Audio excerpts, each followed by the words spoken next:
Hello बच्चों, कल हमने मंत्रिमंडल और कैबिनेट मंत्री की शासन व्यवस्था और कैबिनेट मंत्री का महत्व पढ़ा। आज हम पढ़ेंगे कैबिनेट या मंत्रिमंडल का अभिप्राय। क्या अभिप्राय है, फिर बाद में हम विशेषताएं पढ़ेंगे। तो शुरुआत करते हैं कैबिनेट मंत्रिमंडल का अभिप्राय। मंत्रिमंडल का आशय उस राजनीतिक समिति से है जो प्रधानमंत्री के नेतृत्व में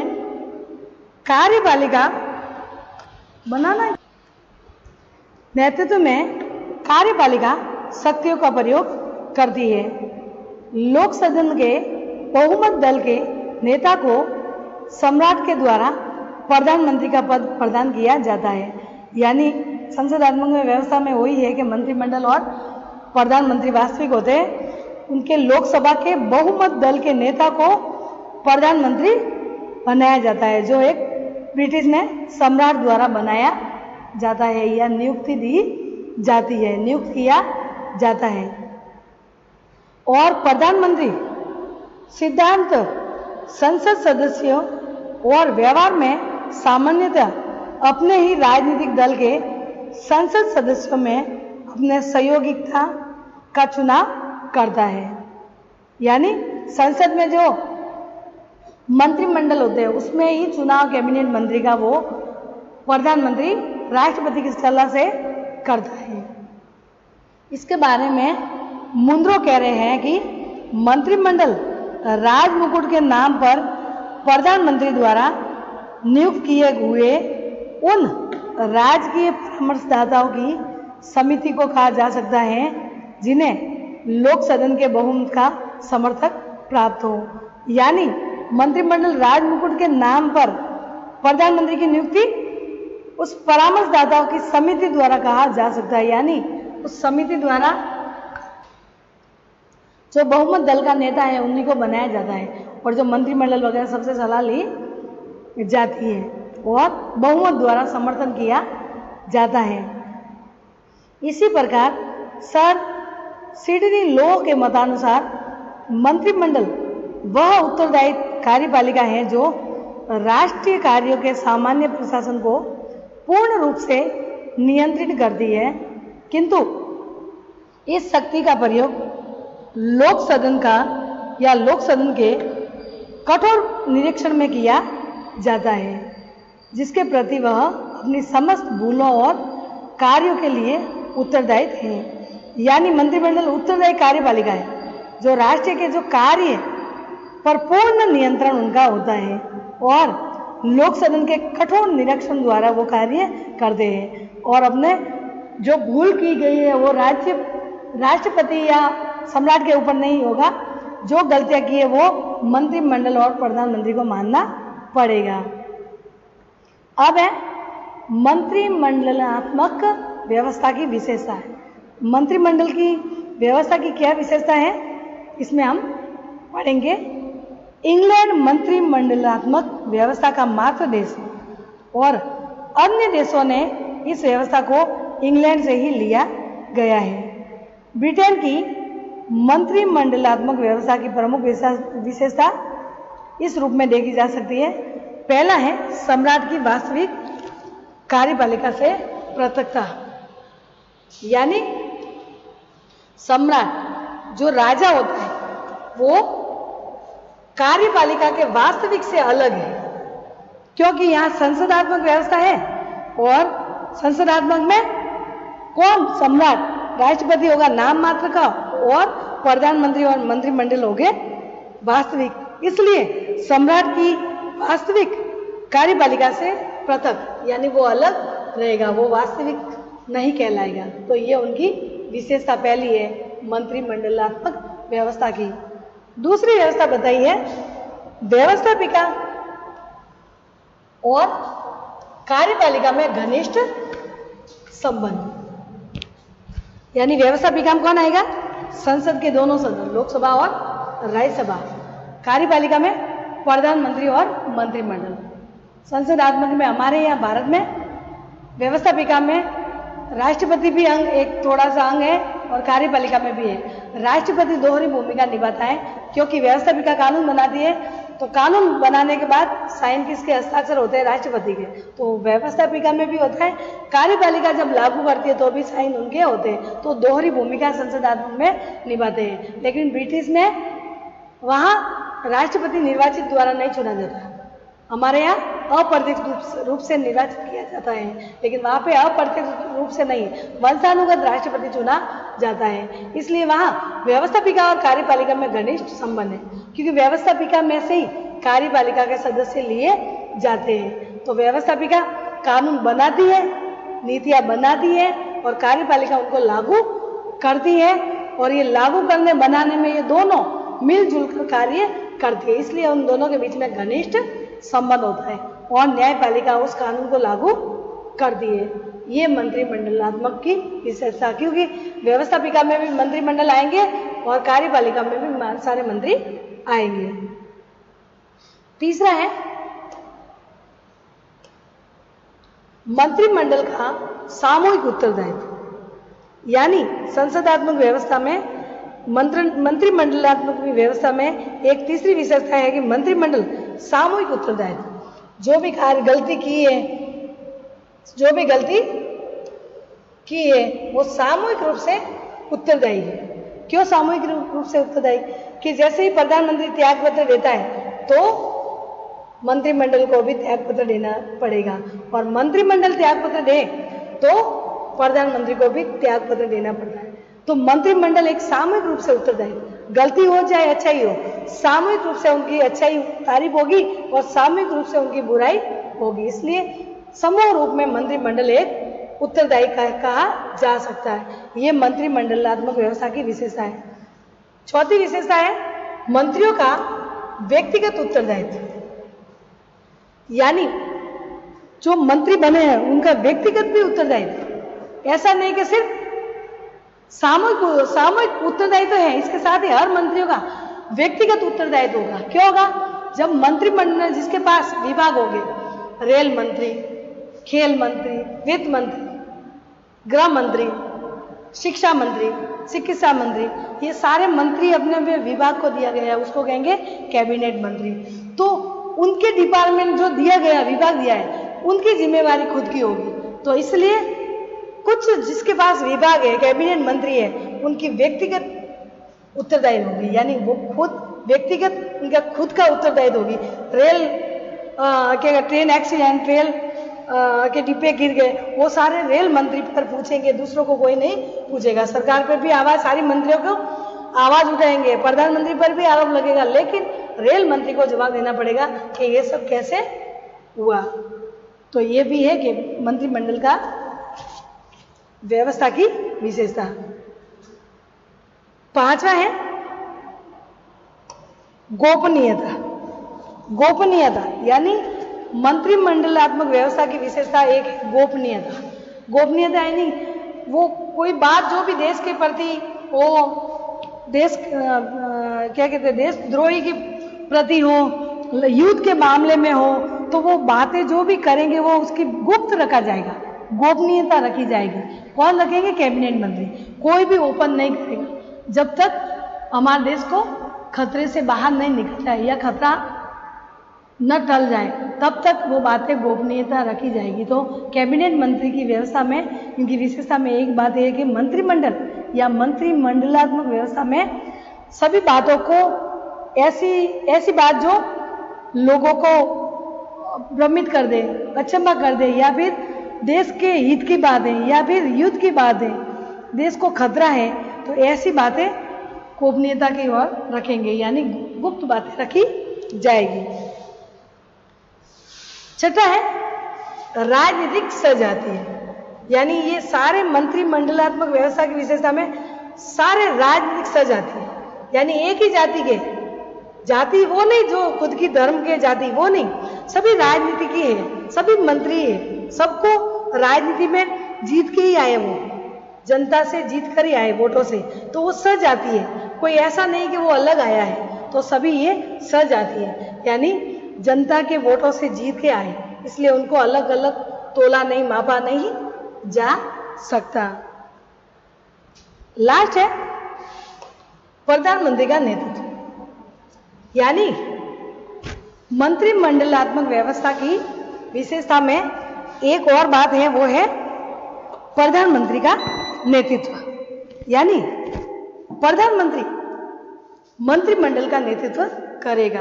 प्रधानमंत्री सारी क्या कहते हैं सलाह तो लेगा, मंत्रिमंडल से सहयोग वगैरह ले सकता है, लेकिन प्रधानमंत्री माने या न माने वो आगे रखेगा, सब एक दूसरे से मिलकर करेगा। नेतृत्व यानी नेतृत्व मंत्रिमंडल का नेतृत्व वो करेंगे, राय सबसे लेंगे और सब मिलकर फैसला करेंगे, क्योंकि ये वास्तविक कार्यपालिका कहलाई जा सकती है।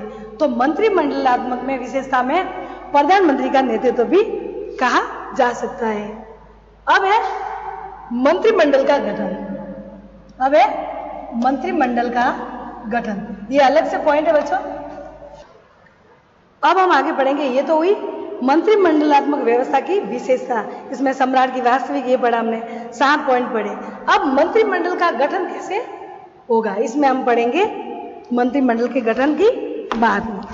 अब है मंत्रिमंडल के गठन की प्रक्रिया प्रधानमंत्री की नियुक्ति से प्रारंभ होती है। अभी पढ़ा हमने जो कि लोकसभा का बहुमत दल का नेता होता है वो प्रधानमंत्री बनता है। बाकी सारे मंत्रियों की नियुक्ति प्रधानमंत्री द्वारा की जाती है। जो विभाग दिए जाते हैं या कैबिनेट मंत्री बनाया जाता है वो भी प्रधानमंत्री बनाता है। औपचारिक रूप से प्रधानमंत्री का चुनाव सम्राट द्वारा किया जाता है। औपचारिक यानी वास्तविक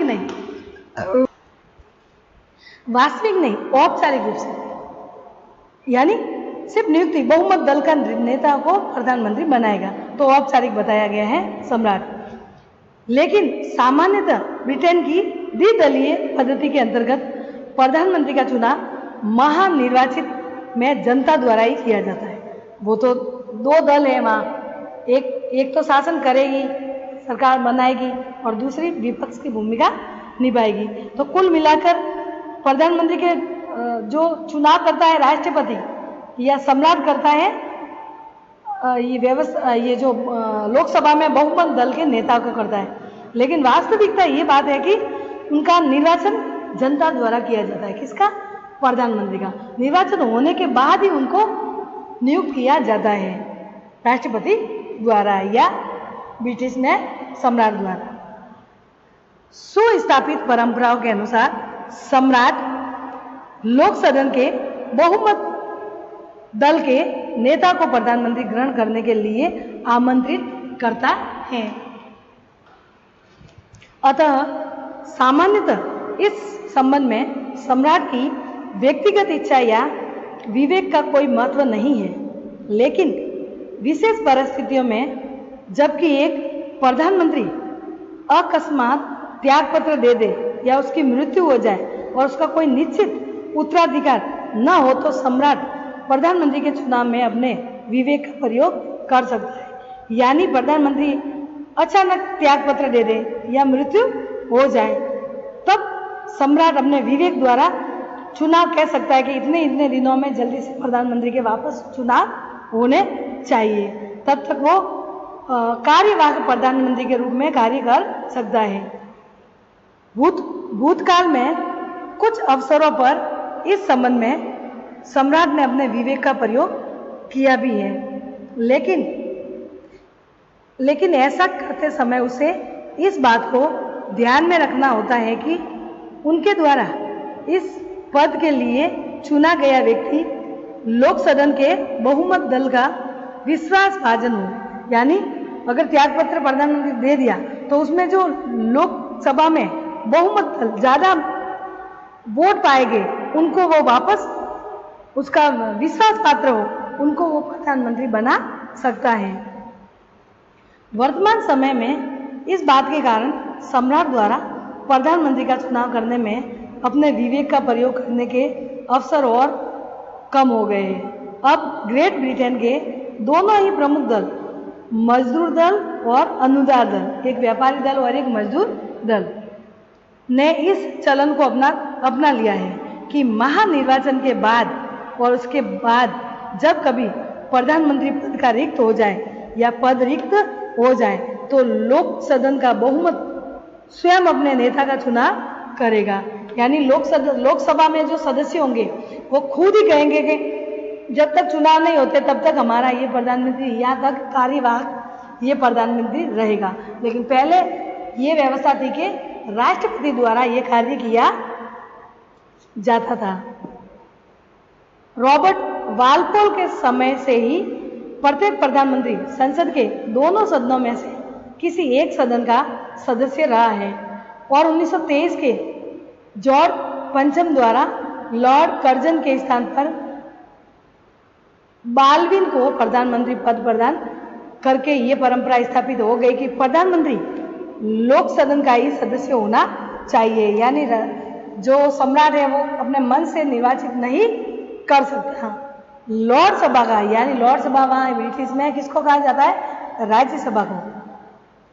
लॉर्ड सभा का सदस्य होने के कारण ही लॉर्ड कर्जन को प्रधानमंत्री पद से वंचित रखा जाता है, क्योंकि लॉर्ड सभा का जो राजा होता है, सम्राट, उनके द्वारा लॉर्ड सभा में सदस्यों को नियुक्त किया जाता है। इसलिए राष्ट्रपति द्वारा नियुक्त किए गए लॉर्ड सभा के सदस्यों को प्रधानमंत्री से वंचित किया जाता है और लोकसभा से बहुमत दल के नेता को प्रधानमंत्री वापस चुना जाता है, या बीच में मृत्यु हो जाए प्रधानमंत्री की, मृत्यु या त्यागपत्र दे दे। अन्य मंत्रियों की नियुक्ति सम्राट के द्वारा प्रधानमंत्री के परामर्श के आधार पर ही की जाती है और रानी विक्टोरिया के बाद से ही इस संबंध में सम्राट का प्रभाव समाप्त हो गया है। नवीन सरकार के निर्माण करने के बाद प्रधानमंत्री अपने सहयोग की सूची सम्राट को देता है और सम्राट के द्वारा उसके नामों की घोषणा की जाती है। यानी विक्टोरिया से पहले तो क्या होता था कि जो राजा होता है वही मंत्रिमंडल को नियुक्त करता था, लेकिन विक्टोरिया के बाद, रानी विक्टोरिया के बाद ये नियम बने हैं कि प्रधानमंत्री सहयोग से सारी सूचियां बनाएगा मंत्रिमंडल की, और वो सूची किसको देगा? सम्राट को देगा, राजा को देगा, और राजा उन नामों को सूचियों में जो नाम है वो राजा नाम बोलेगा, वो मंत्रिमंडल बनेंगे या मंत्री बनाए जाएंगे विक्टोरिया के बाद। परंपरा के अनुसार मंत्रिमंडल के सदस्यों के लिए संसद का सदस्य होना अनिवार्य है, यानी व्यवस्थापिका का सदस्य होना जरूरी है मंत्रिमंडल में रहने के लिए, क्योंकि व्यवस्थापिका से ही या संसद से ही कार्यपालिका में मंत्रिमंडल लिए जाते हैं। ये संसदात्मक व्यवस्था मानी गई है। किसी ऐसे व्यक्ति को नियुक्त के समय संसद सदस्य न हो तो केवल 6 माह के अवधि के अंदर मंत्री बनाया जा सकता है। यानी वो संसद का सदस्य नहीं हो तो 6 महीने के अंदर अंदर इनको मंत्री बनाया जाएगा। इस बीच में वो कहीं दूसरी जगह चुनाव जीतकर संसद में अगर जीत के आया तो वो रहेगा, नहीं तो उनको हटा दिया जाएगा। 6 महीने का मौका दिया जाएगा। इस बीच में या तो इसे लॉर्ड की उपाधि देकर लॉर्ड सभा का सदस्य बना लिया जाएगा, यानी जो 6 महीने के अंदर वो सदस्य नहीं बना किसका, संसद का, तो लॉर्ड सभा में यानी राज्यसभा में लॉर्ड सदस्य बनाकर वहां पर बनाया जाएगा, या वह उपचुनाव द्वारा किसी निर्वाचित क्षेत्र में चुनकर आता है, या उपचुनाव होता है जहाँ किसी की मृत्यु हो गई का जो व्यवस्थापिका के सदस्य हुए पूरे राज्य में, तो उस जगह वो खड़ा होके जीत कर वापस अपना पद हासिल कर सकता है।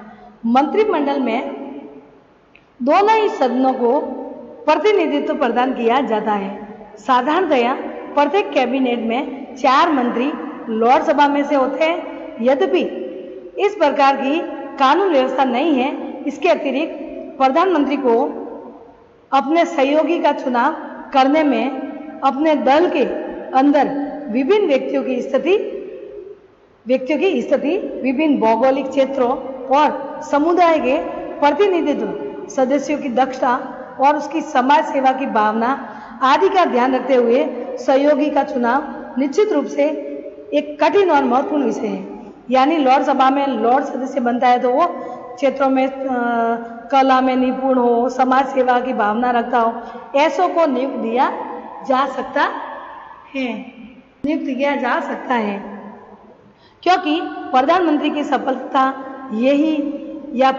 की सफलता सही सहयोगी के चुनाव पर ही निर्भर कर दी है। इस संबंध में लावेल ने ठीक कहा है कि प्रधानमंत्री का कार्य ऐसा ही है जैसा कि बहुत से ऐसे ब्लॉकों की सहायता में से एक दूसरे के मेल न खाते हो एक चित्र तैयार करना है।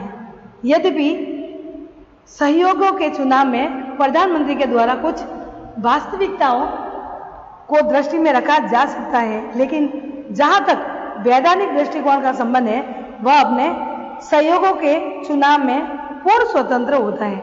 व्यवहार में भी इस संबंध में अंतिम निर्णय को तो उसका अपना विवेक होता है। किसका?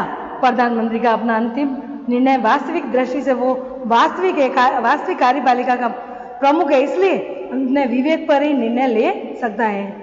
एमली लिखता है कि वास्तव में किसी अधिनायक को ही अपने कैबिनेट के निर्माण में इतनी अधिक स्वेच्छाचारी शक्ति प्राप्त होती है जितनी कि ब्रिटिश प्रधानमंत्री को, यानी इतनी अपनी इच्छा से वो नियुक्त कर सकता है जितनी ब्रिटिश के प्रधानमंत्री को। क्यों? क्योंकि वहाँ राजतंत्र माना गया है, सम्राट है जो औपचारिक रूप से कार्य करता है, उनको सम्मान है, वो अप्रत्यक्ष द्वारा भी चुना नहीं जाता, वो वंशानुगत चुना जाता है, इसलिए सारी शक्ति प्रधानमंत्री के हाथ में आ जाती है। मंत्रिमंडल की सदस्य संख्या निश्चित करना, उसके स्तर निर्धारित करना कौन है? प्रधानमंत्री करता है, और उसके विभागों का वितरण करना प्रधानमंत्री का ही कार्य है। विभाग भी वही बांटते हैं, संख्या कितनी रखनी है, और उनके कार्य को भी प्रधानमंत्री ही मंत्रिमंडल को देते हैं। मंत्रिमंडल का निर्माण हो चुकने के बाद प्रधानमंत्री मंत्रिमंडल का कोई भी परिवर्तन कर सकता है, यानी वो विभाग ऊपर नीचे कर सकता है। किसी एक राजनीतिक दल को लोक सदन में स्पष्ट बहुमत प्राप्त न होने पर संयुक्त मंत्रिमंडल या संकट की स्थिति में राष्ट्रीय मंत्रिमंडल का निर्माण किया जा सकता है। यानी जब मिली जुली सरकार, लोक सदन में बहुमत न मिले, प्राप्त नहीं हो, तो मिली जुली सरकार हो, तो उस समय मंत्रिमंडल को ये चुनने में थोड़ी दिक्कत आ सकती है या इसके निर्माण में दिक्कत आ सकती है। युद्ध काल में मंत्रिमंडल की भी आंतरिक समिति के रूप में युद्ध मंत्रिमंडल का गठन किया जा सकता है, जैसे कि प्रथम और द्वितीय विश्व युद्ध के समय में किया गया था। तो 1937 के सम्राट मंत्री परिधि के अनुसार वर्तमान में समय में मंत्रिमंडल के क्या क्या पद हैं, 20 पद है, वो हम कल पढ़ेंगे बच्चों। ठीक है बच्चों, कल हम पढ़ेंगे कि 1937 में सम्राट मंत्रिमंडल में कौन कौन से पद स्थापित किए जाते हैं जो मंत्रिमंडल के पद कहलाते हैं। ठीक है बच्चों, तो आज हमने पढ़ा मंत्रिमंडल का गठन यानी वास्तविक रूप से प्रधानमंत्री ही करता है।